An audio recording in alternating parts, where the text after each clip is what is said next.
महानगरपालिकेच्या मालकीच्या गाळ्यांचे थकबाकीदार गाळेधारकांनी येत्या 31 मे अखेर थकीत रक्कम भरावी, अन्यथा 1 जून पासून संबंधित गाळे सील करण्याची मोहीम हाती घेण्याच्या सूचना आयुक्त डॉक्टर राजेंद्र भारुड यांनी दिल्या। महानगरपालिकेच्या इस्टेट विभागाची आढावा बैठक आज पार पडली। यावेळी आयुक्त डॉक्टर राजेंद्र भारुड यांनी गाळेधारकांच्या थकबाकीचा सविस्तर आढावा घेतला। महानगरपालिकेच्या बहुतांश गाळेधारकांची मुदत सन 2015 मध्ये संपलेली आहे। शासन निर्णयानुसार महानगरपालिकेकडून 5% भाडेवाढ गृहीत धरून भाडे आकारणी सुरू करण्यात आली आहे।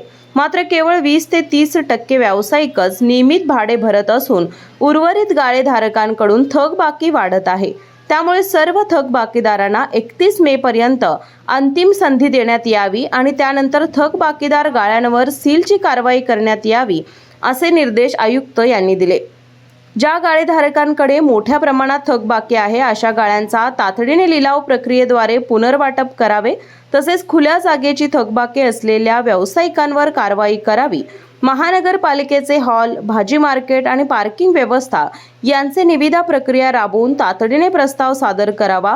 हॉकी स्टेडियम परिसरातील गाळे सध्याच्या स्थितीत लिलावाद्वारे एजन्सीला देण्याचा प्रस्तावही सादर करावा, अशा सूचना आयुक्त यांनी दिल्या। यावेळी उपायुक्त किरण कुमार धनवाडे, इस्टेट ऑफिसर शेखर साळोखे आणि इस्टेट विभागीय लिपिक उपस्थित होते।